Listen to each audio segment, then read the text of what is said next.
एकलव्य हा निषाद जमातीचा एक तरुण मुलगा होता. तो हिरण्यधनु नावाच्या राजाचा पुत्र होता आणि तो जंगलात राहायचा. एकलव्याला लहानपणापासूनच धनुर्विद्या शिकण्याची आणि एक महान धनुर्धर बनण्याची तीव्र इच्छा होती. त्या काळात द्रोणाचार्य हे हस्तिनापूरच्या कौरव आणि पांडव राजकुमारांना धनुर्विद्येचे शिक्षण देत होते आणि ते जगातील महान गुरु म्हणून ओळखले जात होते.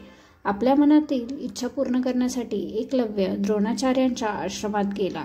त्याने द्रोणाचार्यांना विनम्रपणे सांगितले, हे गुरुवर्य, मला धनुर्विद्येचे ज्ञान प्राप्त करायचे आहे. कृपया मला तुमचा शिष्य म्हणून स्वीकार करा. परंतु द्रोणाचार्य हे राजघराण्यातील लोकांनाच शिकवत असत. शिवाय त्यांनी पांडवांमध्ये अर्जुनाला जगातला सर्वात मोठा धनुर्धर बनवण्याचे वचन दिले होते. जर एकलव्याला शिकवले असते तर तो अर्जुनापेक्षा श्रेष्ठ ठरला असता. त्यामुळे द्रोणाचार्यांनी एकलव्याला शिष्य म्हणून स्वीकारण्यास स्पष्ट नकार दिला.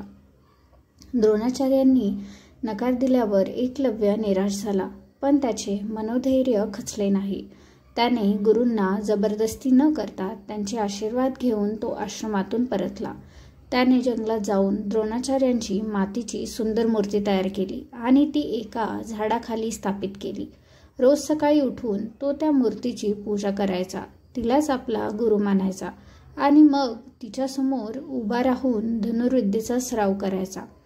कोणताही प्रत्यक्ष गुरु नसतानाही केवळ आपल्या अखंड निष्ठेच्या आणि एकाग्रतेच्या बळावर त्याने इतका सराव केला की तो कमी वेळेतच एक अद्भुत धनुर्धर बनला. एकदा द्रोणाचार्य, अर्जुन आणि इतर राजकुमार जंगलात शिकारीसाठी गेले होते. त्यांच्यासोबत असलेला एक कुत्रा वाट चुकला आणि धावत एकलव्याच्या सराव स्थळावर पोहोचला. एकलव्य सराव करत असताना तो कुत्रा जोरजोराने भुंकू लागला. कुत्र्याच्या आवाजाने एकाग्रता भंग होऊ नये म्हणून एकलव्याने एका क्षणात 7 बाण मारून त्या कुत्र्याचे तोंड अशा पद्धतीने शिवले की कुत्र्याला कोणतीही इजा झाली नाही, पण त्याचे भुंकणे थांबले. हा अकल्पनीय पराक्रम पाहून राजकुमार आश्चर्यचकित झाले.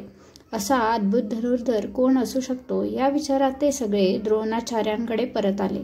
त्यांनी झालेला प्रसंग सांगितला.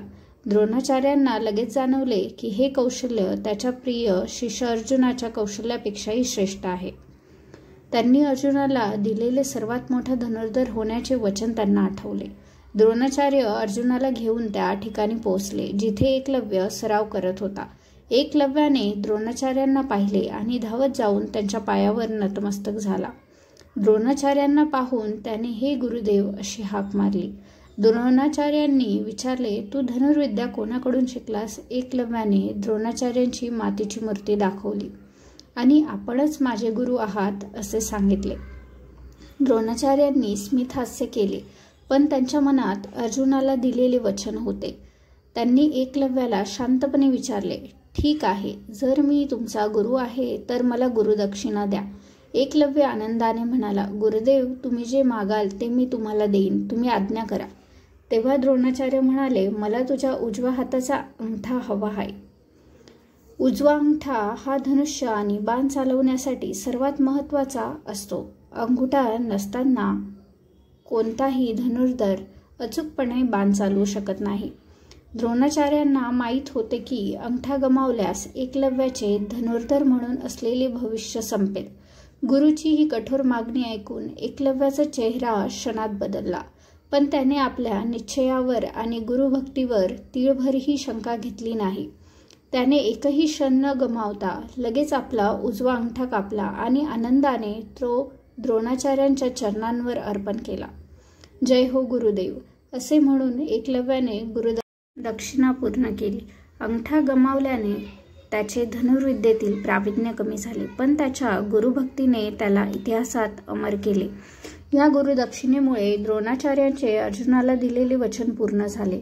ही कथा आपल्याला शिकवते की गुरूंचा सन्मान करणे आणि दिलेल्या वचनासाठी कोणताही त्याग करण्यास तयार असणे हे जीवनातील खरे मोठेपण आहे.